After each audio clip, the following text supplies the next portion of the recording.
31 août 1939, en fin d'après-midi. Les forces allemandes attendent le signal de l'assaut. Leur but, la Pologne. Les aviateurs étudient leurs cibles. Les chars rejoignent leur position.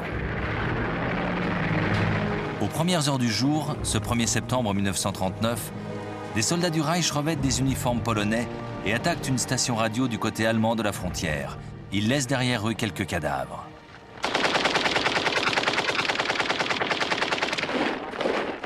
Pour Hitler, cette pseudo-agression justifie l'invasion de son voisin polonais.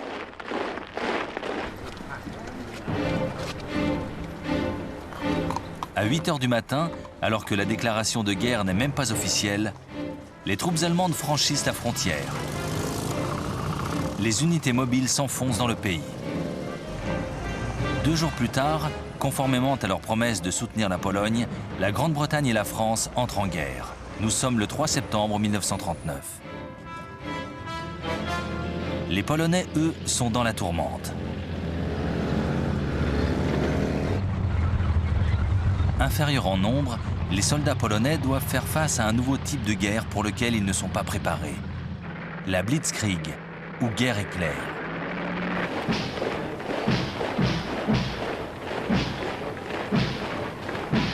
En 1939, l'armée allemande compte 1,5 million d'hommes. Son fer de lance, les chars d'assaut, avec 6 divisions de panzer et 4 de blindés légers destinés à la reconnaissance en territoire ennemi. Au total, une force de 2400 véhicules blindés. L'objectif, pénétrer en territoire ennemi et, telle une lame plantée au cœur des défenses, couper les lignes de communication et semer le désarroi. Les points retranchés de l'adversaire sont délaissés. L'infanterie, qui suit de près l'offensive, doit se charger de les neutraliser. La nouvelle force aérienne allemande, la Luftwaffe, est l'autre instrument de cette guerre éclair. En Pologne, elle expédie 2500 appareils, dont les fameux bombardiers Stuka-Junker Ju-52. La précision de leur bombardement en piqué soutient efficacement la rapidité de l'offensive terrestre.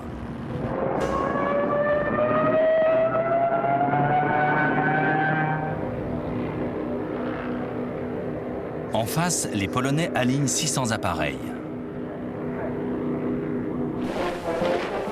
Au sol, l'infériorité numérique est aussi désespérante. L'armée polonaise n'a que 500 000 hommes.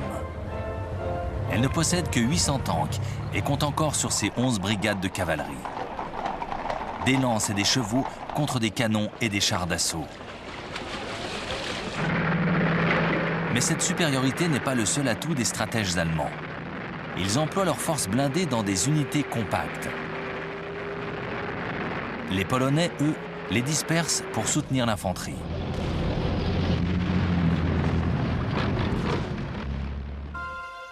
Depuis l'invasion de la Tchécoslovaquie, la défense de la Pologne est d'autant plus difficile que le territoire peut être attaqué simultanément de 3 côtés. La capitale, Varsovie, et tout l'ouest du pays sont à la merci de leur ennemi. Cet avantage géographique sert les plans des stratèges allemands. L'offensive massive des blindés doit faciliter la percée. Désormais, pour gagner, l'armée a l'obligation de prendre l'adversaire en tenaille, de l'entourer pour mieux le broyer. Pour réussir, le corps d'armée du général Fedor von Bock surgira du nord. Il lancera 2 offensives, une à partir du nord-est de l'Allemagne et la seconde depuis la Prusse orientale. Dans le même temps, au sud, le corps d'armée du général Gerd von Rundstedt ouvrira 2 fronts à partir de la Silésie et de la Slovaquie. Les crocs du prédateur se refermeront sur Varsovie et Brest-Litovsk.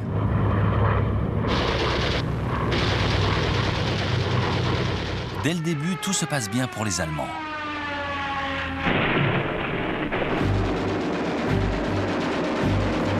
Avant la fin du 2e jour d'offensive, l'armée de l'air polonaise est clouée au sol.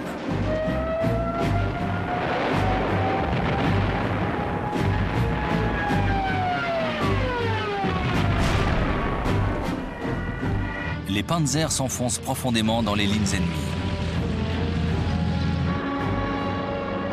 et Stuka laboure les positions de l'adversaire.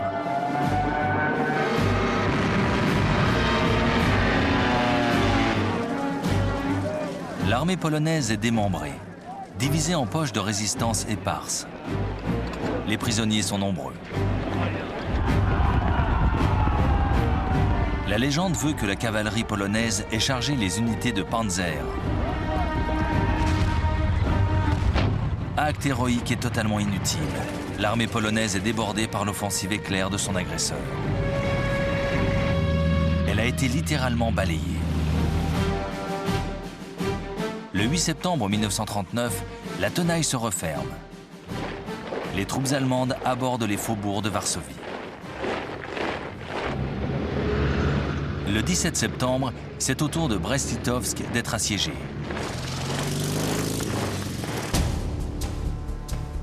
Le même jour, les forces soviétiques, en vertu du pacte signé entre Staline et Hitler, franchissent la frontière orientale de la Pologne.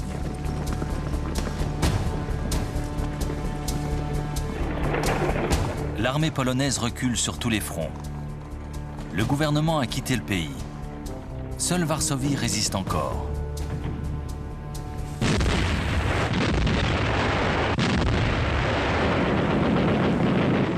Ses défenseurs refusent d'abord de se rendre. Alors la machine de guerre allemande se déchaîne.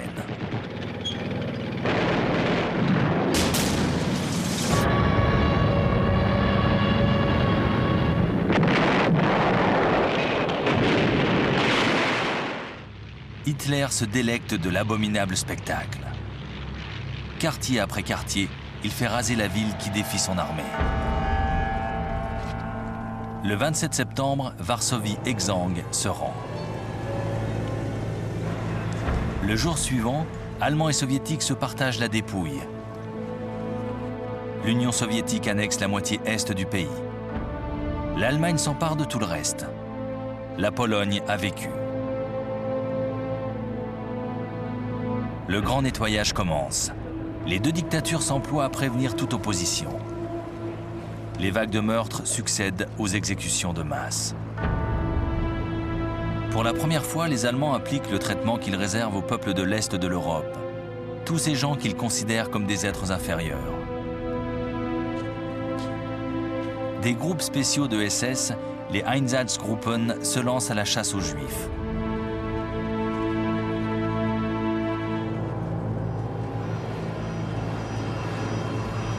Les plus chanceux sont enfermés dans des ghettos où ils croupissent et meurent de faim. Les autres sont exécutés sur place.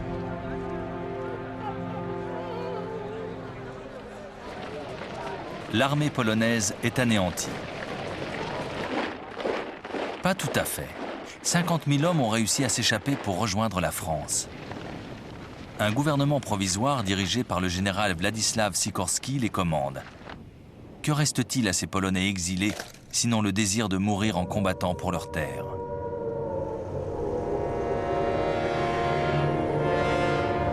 Triste présage. À Londres, les sirènes d'alarme retentissent au moment même où le Premier ministre Neville Chamberlain annonce le début des hostilités. En fait, malgré leurs engagements envers leurs alliés, la France et la Grande-Bretagne ont fait bien peu pour préserver la souveraineté polonaise. Hitler a toujours la main, car depuis que la guerre est déclarée, les deux pays ne savent pas comment réagir. La mobilisation a commencé. En prévision des raids de la Luftwaffe, les bâtiments publics se couvrent de sacs de sable. Les batteries antiaériennes sont en position, des refuges sont construits. Les enfants sont évacués hors de Londres. Les habitants ne sortent plus sans leur masque à gaz. Un couvre-feu est instauré. L'armée britannique déploie dans le nord de la France les 100 000 hommes de son corps expéditionnaire. Pendant ce temps, les Français avancent doucement vers la frontière allemande. Mais les généraux refusent toujours de progresser en dehors des zones couvertes par l'appui de l'artillerie. L'initiative demeure résolument dans le camp d'Adolf Hitler. Le Führer sait ce qu'il doit faire pour vaincre, et il s'apprête à mettre son plan à exécution.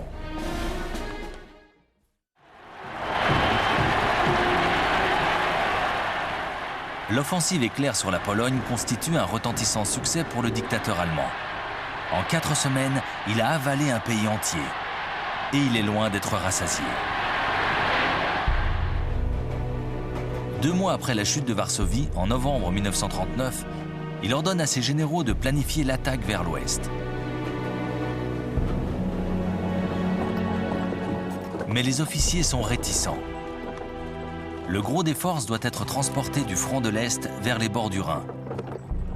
Si l'offensive en Pologne a été couronnée de succès, les pertes sont assez importantes pour en tirer une leçon.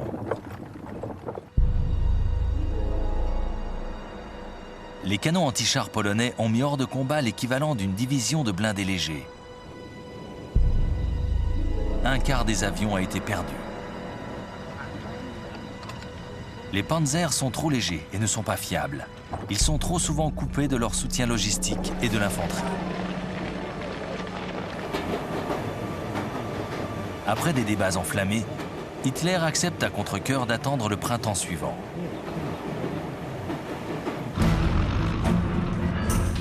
Ses ennemis ont également tiré quelques leçons des événements. Les Britanniques pensent que les bombardements constitueront la clé pour prendre l'ascendant durant ce conflit. Mais le 4 septembre, alors que la Royal Air Force effectue un raid sur un convoi naval allemand, 7 des 30 bombardiers sont descendus. Il est évident qu'il ne s'agit pas de malchance. Lors de certaines sorties, la moitié des appareils est abattue. Les bombardiers britanniques ne sont simplement pas adaptés. Qu'à cela ne tienne, les raids auront lieu la nuit et les aviateurs ne lâcheront pas des bombes, mais des tracts, afin de ne pas provoquer de mesures de rétorsion.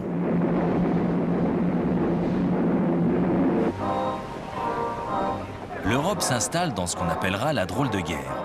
Mais que l'on ne s'y trompe pas, la vraie guerre se poursuit sur la mer. En 1939, l'Allemagne hitlérienne est au milieu d'un ambitieux programme de modernisation de sa flotte. Le commandant en chef des forces sous-marines, l'amiral Karl Dönitz, prévoit de couper durablement les voies d'approvisionnement britanniques dans l'Atlantique. Pour arriver à ses fins, il a besoin de 300 sous-marins de haute mer, mais il n'en possède que 38. Malgré cela, Dönitz tient à ce que tous les U-boats prennent la mer le 3 septembre, premier jour de guerre contre le Royaume-Uni. Ce matin-là, le U-boat numéro 30 coule le paquebot britannique Athenia sans aucune sommation. Il croyait avoir affaire à un bateau de commerce armé. 112 passagers périssent dans le naufrage, dont 26 citoyens américains. Après cette attaque, la Royal Navy veut rendre coup pour coup. Elle compte 12 cuirassés. L'Allemagne n'en a aucun. Elle possède 5 porte-avions. L'Allemagne n'en a pas non plus. Profitant de cette supériorité, le commandement décide de bloquer totalement les ports allemands.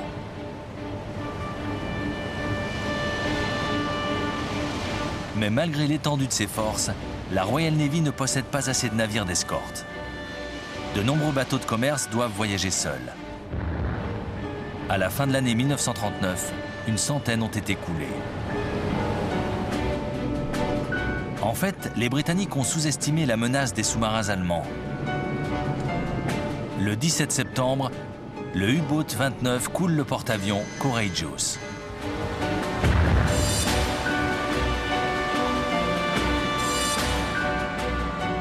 Le 14 octobre, le cuirassé Royal Oak est coulé par le U-boat 47. Le sous-marin a réussi à s'infiltrer au cœur même de la base navale de Scapa Flow au nord de l'Écosse. Il n'a pas été repéré. La flotte allemande, pourtant réduite à la portion congrue, se révèle aussi agressive et dangereuse que celle de son principal adversaire. En mer du Nord, les croiseurs Scharnhorst et Gneisenau interceptent un convoi le 22 novembre.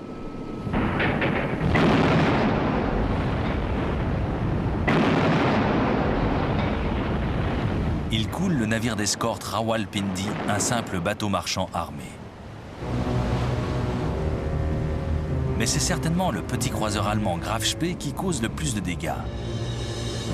Il est conçu pour harceler les convois. Ses 11 canons peuvent écraser ses adversaires avant même qu'ils aient eu le temps de riposter.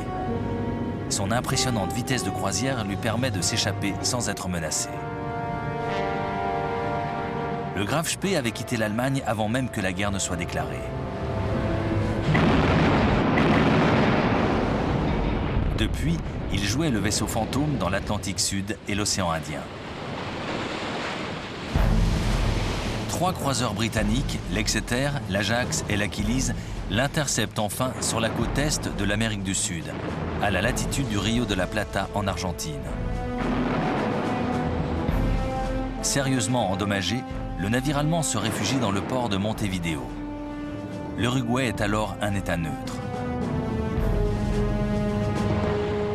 L'équipage allemand est persuadé à tort que les forces navales britanniques les attendent à la sortie du port. Le capitaine du Graf Spee préfère s'aborder son navire plutôt que de le voir anéanti ou capturé.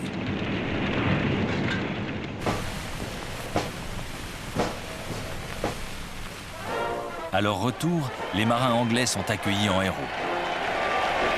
Mais cette petite victoire est sans nul doute le seul succès enregistré par l'Alliance franco-britannique durant l'hiver 1939.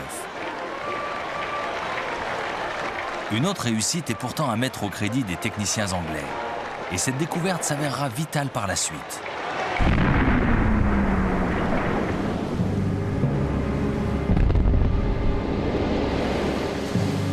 Dès le début de la guerre, la flotte du Royaume-Uni a perdu un grand nombre de navires sur les mines allemandes. Le plus mystérieux, c'est que les bateaux coulés ne semblaient même pas avoir touché ces bombes flottantes. Les mines avaient explosé à leur simple approche.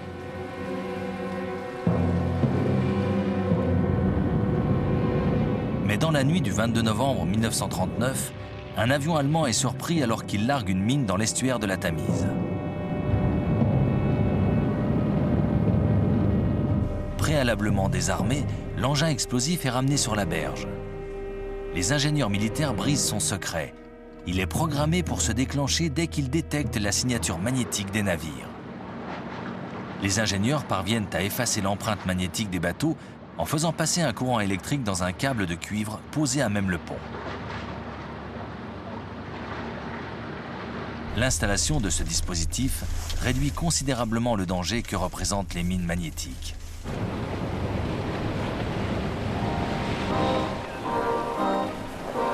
Mais alors que commence l'année 1940, la guerre s'est installée dans un petit train-train. Des deux côtés, on patrouille, on s'entraîne et l'on tente de se réchauffer car cet hiver est particulièrement froid. Que réserve cette longue attente? Cette guerre n'a de drôle que le nom. De l'autre côté du Rhin, on se prépare. Au printemps, le corps expéditionnaire britannique parachève son installation sur le front, à l'ouest de la frontière belge. Ce ne sont plus 4, mais 10 divisions qui ont rejoint le dispositif de défense. Les Français se sont installés en force.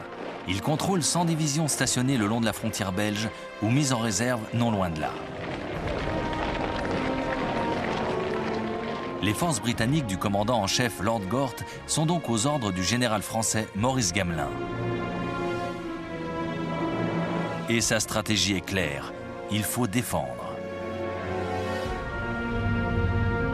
Les troupes françaises sont accrochées à l'immense réseau fortifié de la ligne Maginot.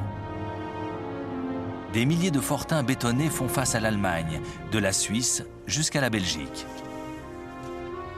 La ligne Maginot doit être le rempart complètement infranchissable, protégeant le territoire français de toute invasion. Mais les Alliés n'ont pas du tout imaginé comment s'y prendre pour vaincre l'Allemagne.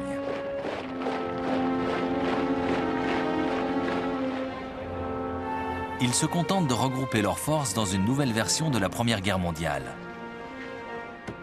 Ils comptent bloquer l'offensive allemande dès les premiers jours et s'enterrer pour faire face à tous les assauts jusqu'à ce que l'assaillant s'épuise. La partie d'échec est bien mal engagée. Aucun chef d'état-major ne semble considérer que les Allemands ont une autre stratégie en tête.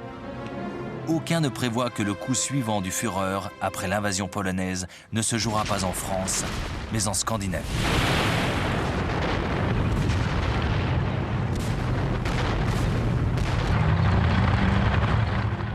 Le 30 novembre 1939, la guerre éclate sous d'autres cieux. L'Union soviétique envahit son minuscule voisin, la Finlande. Les Finlandais ont arraché leur indépendance aux Russes en 1917. Ils éprouvent une haine profonde pour leurs anciens oppresseurs. Joseph Staline est persuadé qu'ils soutiendront les forces allemandes. Il veut protéger la ville de Leningrad et le port de Mourmansk, un point d'approvisionnement vital situé sur l'Arctique. Les Finlandais doivent être écrasés. Les soldats russes sont 10 fois plus nombreux. L'invasion sera une promenade de santé. Le Kremlin en est sûr. Mais l'armée rouge n'est pas au mieux. Les purges dans les rangs de ses officiers l'ont considérablement affaibli. Et les Finlandais sont dirigés par un fin stratège, le général Gustaf Mannerheim. Profitant de la neige, il emploie les tactiques de guérilla. Ses troupes cognent fort et s'effacent aussitôt, le plus souvent à ski.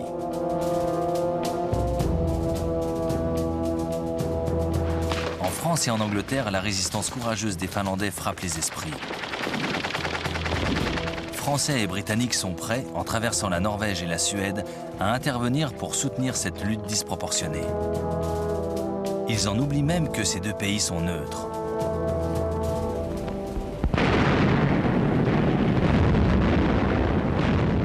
Mais au début du mois de février, une offensive soviétique brise les défenses finlandaises. Un mois plus tard, la Finlande tombe sous les coups de son agresseur. Staline a gagné.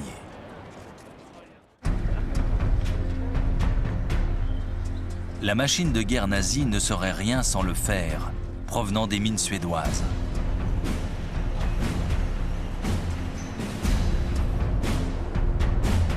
Durant l'hiver, les convois qui transportent le minerai vers l'Allemagne passent tous par le petit port norvégien de Narvik. Si les Alliés s'en emparent, le robinet d'approvisionnement sera coupé. Ils échafaudent donc des plans pour envahir la Norvège. Au passage, le Danemark devra également être pris.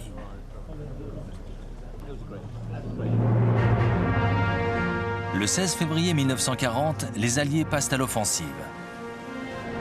Le destroyer britannique Cossack aborde le navire de ravitaillement allemand Altmark. L'équipage est fait prisonnier puis relâché. Le bateau est capturé.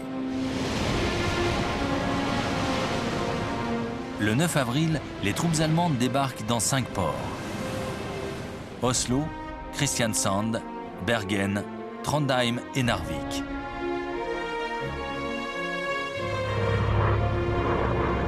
Au même moment, ils larguent pour la première fois dans l'histoire militaire des troupes aéroportées pour enlever les aéroports de Stavanger et Oslo. Pris par surprise, les défenseurs norvégiens sont vite débordés et battus. Tout comme leurs voisins danois. Les forces nazies occupent leur pays en moins de 24 heures.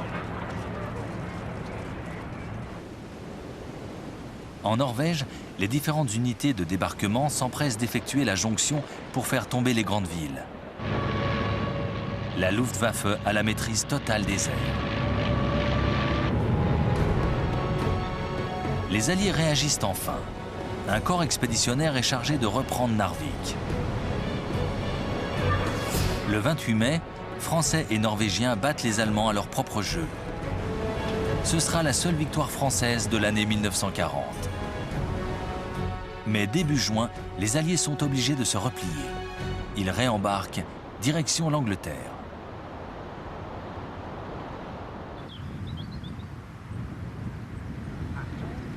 Adolf Hitler a passé l'hiver et une partie du printemps 1940 dans son nid d'aigle bavarois du Berghof. Pour lui, l'offensive scandinave ne constitue qu'un hors-d'œuvre. Sa vraie guerre est claire, il doit la déchaîner contre la France et la Grande-Bretagne. La première partie du plan élaboré par ses généraux est sans surprise. Les troupes allemandes doivent traverser la Belgique avant de bifurquer légèrement pour foncer sur Paris. Ce n'est que la répétition de la stratégie employée par le général Schlieffen dans les premières semaines de 1914.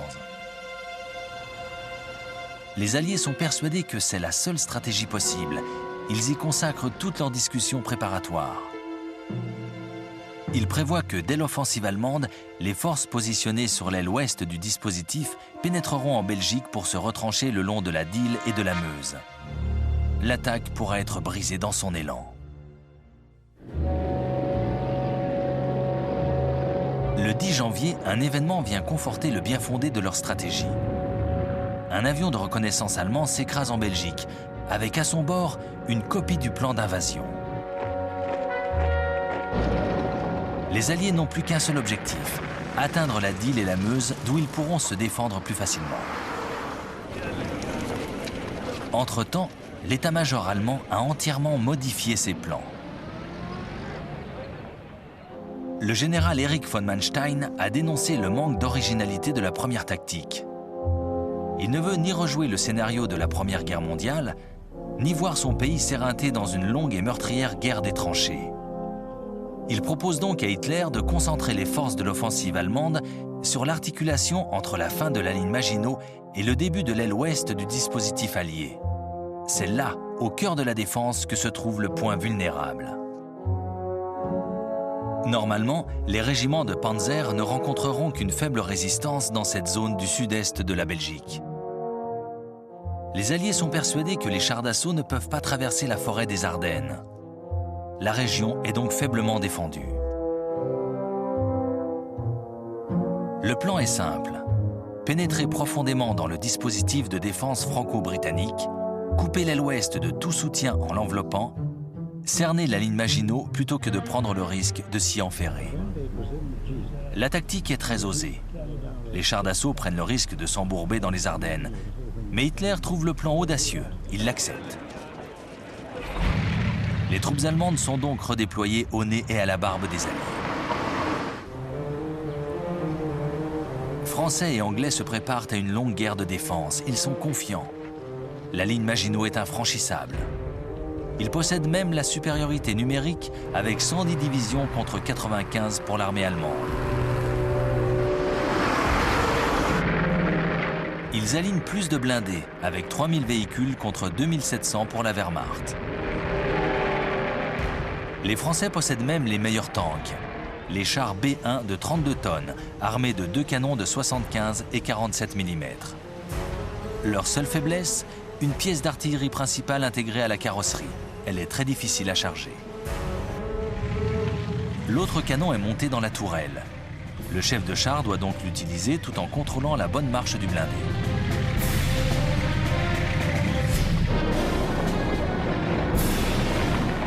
En face, les nouveaux Panzer Mark IV de 17 tonnes n'ont qu'un canon de 75 mm, mais les hommes d'équipage travaillent ensemble dans une tourelle plus spacieuse.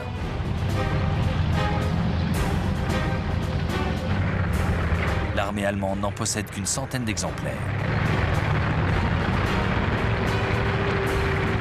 La véritable supériorité allemande est visible dans les airs. La Luftwaffe possède 2000 bombardiers contre seulement 800 pour les Alliés.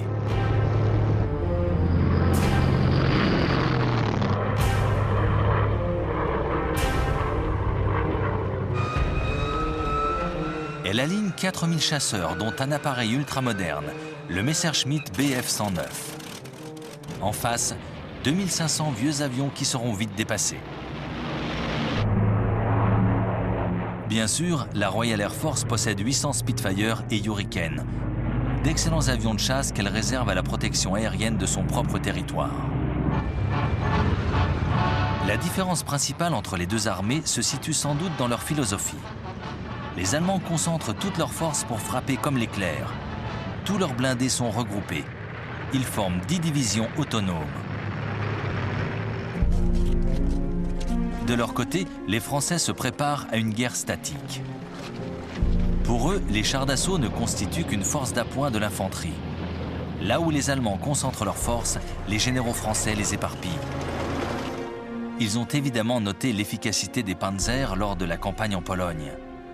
Sous la pression du colonel de Gaulle, 3 divisions blindées ont été constituées.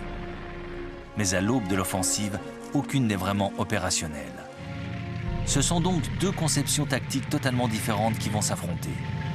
Offensive contre défensive, guerre éclair contre guerre statique. En quelques semaines, durant cet été 1940, le monde saura quel état-major avait choisi la meilleure option militaire pour l'emporter. Le 10 mai 1940, Winston Churchill devient Premier ministre de la Grande-Bretagne. Il ne peut choisir de plus mauvais moment. C'est le jour retenu par Adolf Hitler pour lancer sa Blitzkrieg, sa guerre éclair. Une division entière de parachutistes est larguée en Hollande, où les Allemands s'emparent des ponts et des terrains d'aviation. Dans le même temps, en Belgique, des planeurs déposent une unité de parachutistes au sommet du fort d'Eban-Emael, réputé imprenable. L'assaut est un succès sans précédent. Les batteries d'artillerie sont rapidement réduites au silence. Au même moment, la Luftwaffe attaque les bases aériennes belges et hollandaises. Les frontières sont franchies sans entrave. Et le groupe B de l'armée allemande, commandé par le général Fedor von Bock, s'enfonce au cœur des Pays-Bas et de la Belgique. Comme prévu, les troupes françaises et britanniques stationnées le long de la frontière sud de la Belgique font mouvement vers les bords de la Dyle et de la Meuse. Elles tombent dans le piège tendu par Hitler. Aucun stratège allié n'a remarqué le mouvement du groupe A de l'armée allemande. Plusieurs divisions blindées, après avoir balayé les forces belges, sont en train de foncer à travers les forêts et les collines des Ardennes, direction le sud.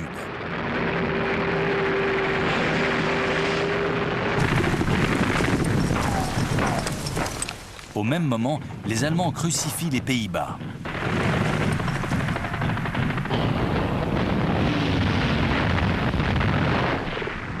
L'armée hollandaise n'avait aucune chance face à la machine de guerre nazie. Maîtres des cieux, les pilotes allemands soumettent le pays à un flot incessant de bombardements. Le 14 mai, les Allemands réclament la reddition du port de Rotterdam. Les Hollandais hésitent. Grosse erreur, des bombardiers viennent de décoller. Finalement, la ville se rend. Il est trop tard. Les appareils allemands larguent leurs bombes.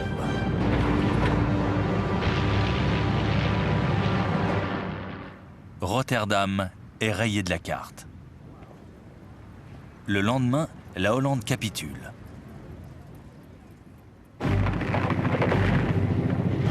Mais le pire est à venir. Ce que Français et Anglais pensaient impossible à réaliser est en train de se produire. Les Panzers achèvent leur course dans les Ardennes. Ils franchissent la Meuse le 12 mai dans l'après-midi. La 19e Panzer-Division du général Heinz Guderian, forte de ses succès en Pologne, atteint Sedan parmi les premières troupes de l'offensive.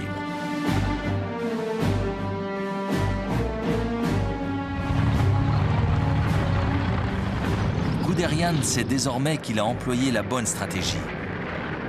Il délaisse la ligne Maginot et n'attend même pas sa propre infanterie. Il fonce droit devant lui.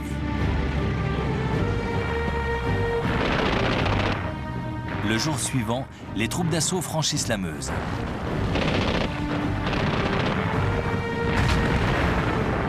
Les hommes du génie réussissent à construire des ponts de bateaux malgré le feu nourri de l'artillerie française.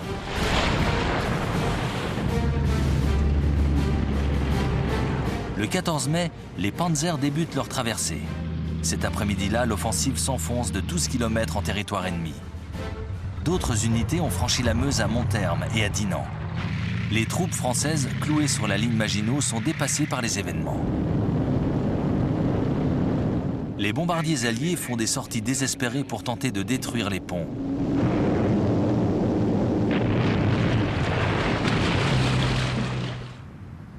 La plupart des appareils sont descendus.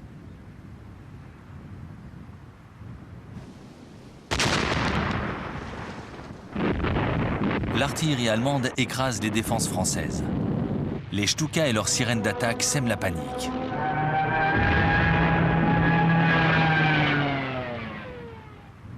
Trois jours après le début de l'attaque, les défenseurs français autour de Sedan lâchent prise.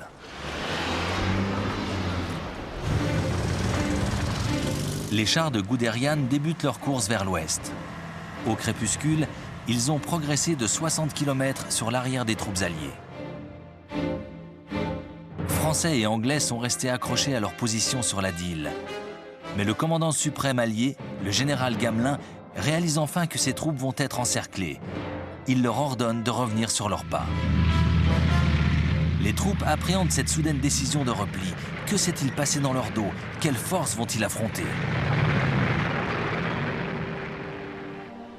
Sur les routes, leur progression est considérablement ralentie par un flot incessant de réfugiés désemparés.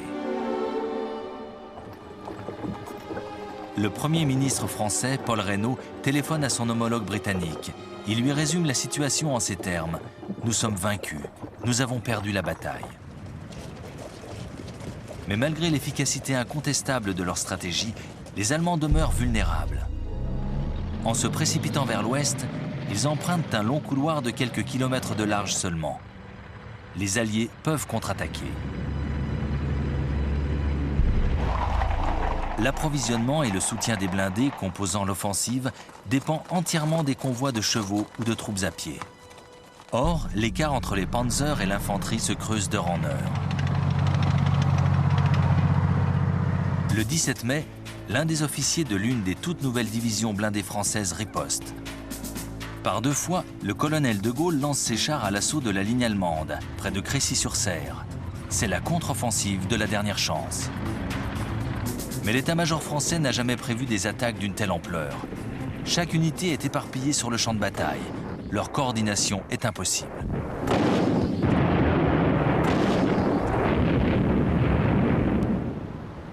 Les Allemands ont du mal à riposter à ces deux chocs désespérés. Ils perdent même beaucoup d'hommes, mais ils l'emportent finalement. Désormais, plus rien ne peut arrêter le général Guderian.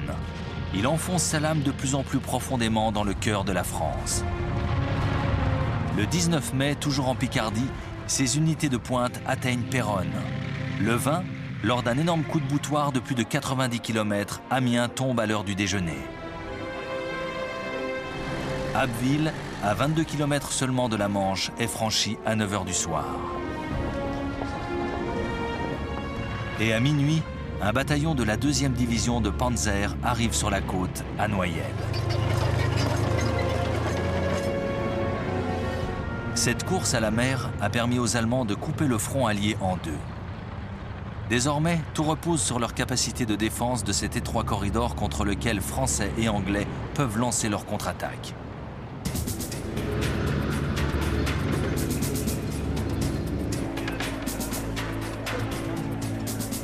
Le 21 mai, 2 bataillons blindés britanniques s'élancent sur les positions allemandes au sud d'Arras.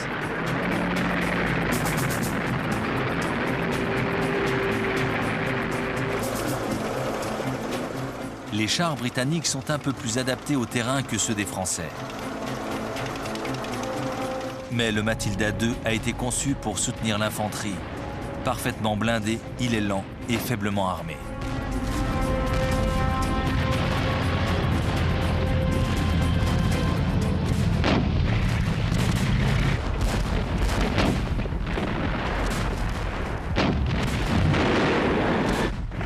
Pourtant, les Allemands ont du mal à repousser cette attaque.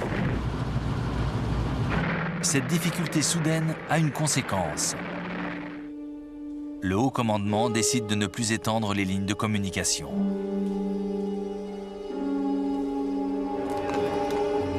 Les opérations de Guderian sont ajournées. La progression des panzers vers le sud est stoppée tant que l'infanterie ne les aura pas rejoints. Désormais, la priorité est d'éliminer le corps expéditionnaire franco-britannique. Il faut l'encercler, le harceler, l'écraser définitivement. Le 22 mai, les panzers de Guderian s'élancent pour l'achever. Les troupes alliées se sont maintenant repliées sur Boulogne, Calais et Dunkerque. Elles y sont piégées. Le 23 mai, le général Alan Brooke, commandant en chef du 2e corps d'armée anglais, déclare « Seul un miracle pourrait sauver les forces de notre corps expéditionnaire ». 2 jours plus tard, les Allemands entrent dans Boulogne.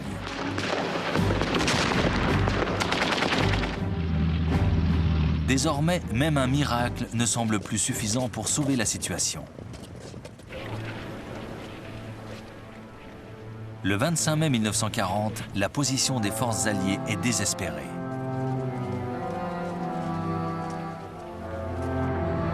Le port de Boulogne est tombé. Les troupes allemandes isolent Calais. Les Britanniques se sont repliés sur le port de Dunkerque. Le commandant en chef britannique, Lord Gort, prévient Londres que seule une évacuation par la mer pourra sauver une partie de ses troupes. Le désastre semble complet. Les chasseurs bombardiers écrasent la ville sous une pluie de bombes. Les panzers sont déjà en position pour achever leur proie. L'évacuation apparaît comme un fol espoir. Dunkerque ne pourra pas tenir plus de 2 jours. Mais une décision d'Hitler va sauver le corps expéditionnaire de la destruction.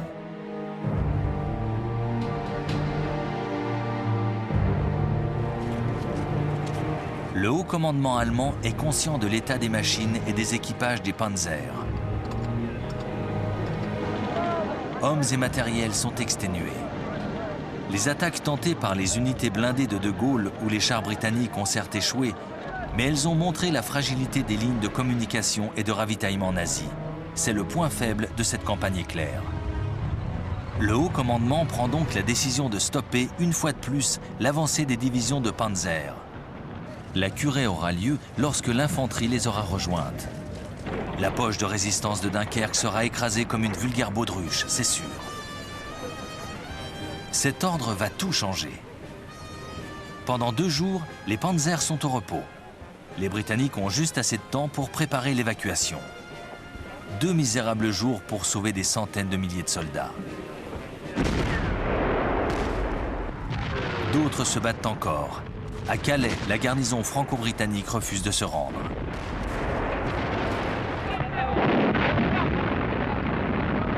Les Allemands ne prennent la ville qu'après 3 jours d'un corps à corps acharné et sanglant. Lorsque le 26 mai, les Panzers se remettent en mouvement, le temps a changé.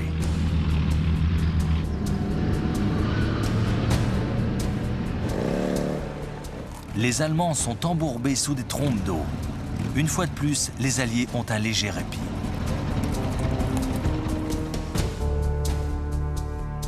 Le 26 mai à 19h57, le vice-amiral Bertram Ramsay, commandant la flotte à Douvres, reçoit l'ordre de lancer l'opération Dynamo. Désormais, chaque seconde compte. L'opération Dynamo doit permettre l'évacuation des forces du corps expéditionnaire britannique. C'est une action désespérée.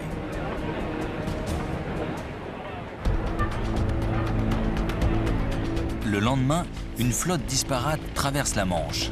Il y a là des destroyers, des péniches et des ferries. Mais à la fin de la journée, cette flotte de fortune a secouru seulement 8000 des 300 000 hommes enfermés dans Dunkerque. Le port est visé par tant d'attaques aériennes qu'aucune embarcation ne peut y accoster, ni même s'approcher des plages. Ramsay lance un appel à tous les propriétaires de bateaux de plus de 9 mètres. Des centaines de yachts, de navires de pêche et de barques quittent les ports du sud de l'Angleterre pour traverser la Manche. Ils sont presque tous pilotés par des civils volontaires pour aller sauver leurs compatriotes.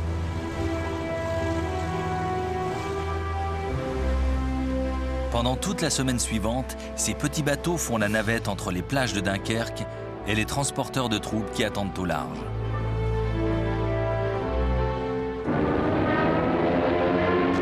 Ils sont constamment sous le feu de l'ennemi.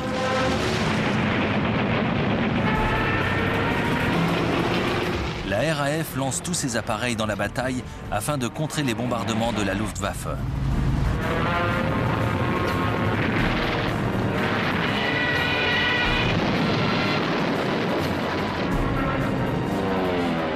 Et pourtant, 7 destroyers français et 6 britanniques sont coulés.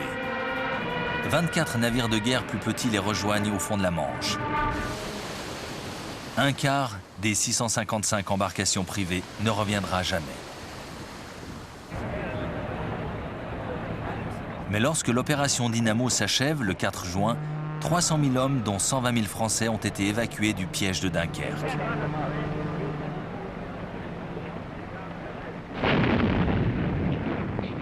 Cette évacuation n'aurait pas été possible sans l'héroïsme de l'armée française. Pendant tout ce temps, elle a retardé au maximum la progression des troupes allemandes.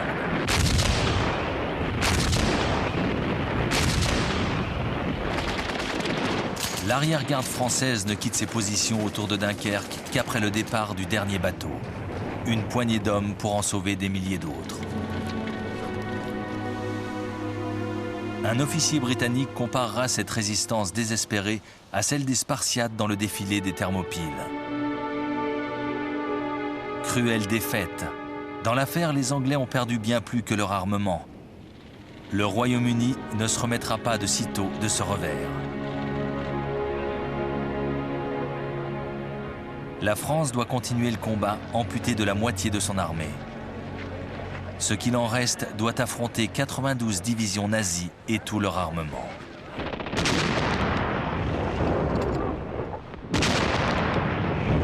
À 4 heures du matin, le 5 juin 1940, un bref pilonnage d'artillerie sonne le glas des espérances françaises. Les troupes d'assaut franchissent la Somme et l'Aisne. La résistance française est acharnée et les Allemands sont à 2 doigts de perdre leur tête de pont. Mais une fois de plus, la Luftwaffe entre dans la danse. Elle écrase toute résistance. Les panzers suivent le mouvement et poussent l'offensive vers le sud. Le flot des prisonniers ne cesse de grossir. Le 9 juin, les blindés traversent la Seine et cette fois, l'infanterie est juste derrière eux. Une fois le fleuve franchi, les troupes allemandes se déversent dans tout le pays. Le 14 juin, un détachement défile sur les Champs-Élysées. La croix gammée flotte au sommet de la Tour Eiffel.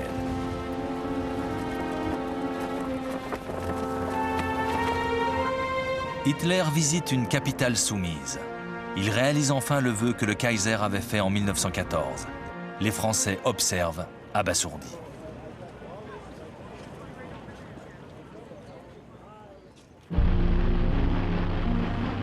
Après Dunkerque, Winston Churchill était venu 5 fois en France pour tenter de soutenir le moral des derniers combattants français. Le 16 juin, il propose même à Paul Reynaud une union avec le Royaume-Uni si la France s'engage à poursuivre la lutte. C'est déjà trop tard. Le jour même, le cabinet rejette cette proposition. Dans la soirée, le Premier ministre français démissionne. Le maréchal Philippe Pétain lui succède et demande immédiatement l'armistice. La lutte s'achève dans le désarroi.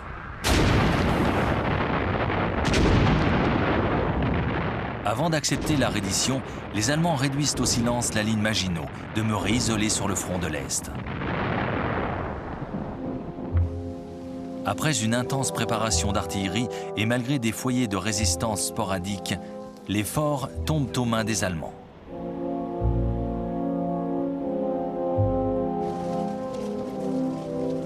Le 21 juin, Hitler arrive à Compiègne.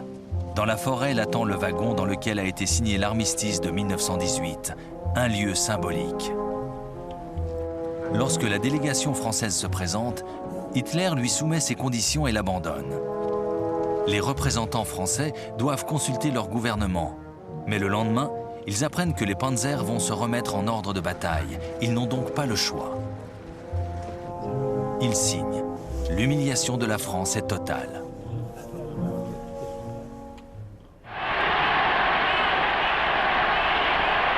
Hitler s'est rendu maître de l'Europe de l'Ouest. Il est d'ailleurs persuadé que les Britanniques ne vont pas tarder à demander la paix. Il pourra bientôt passer à l'autre étape de son plan de domination.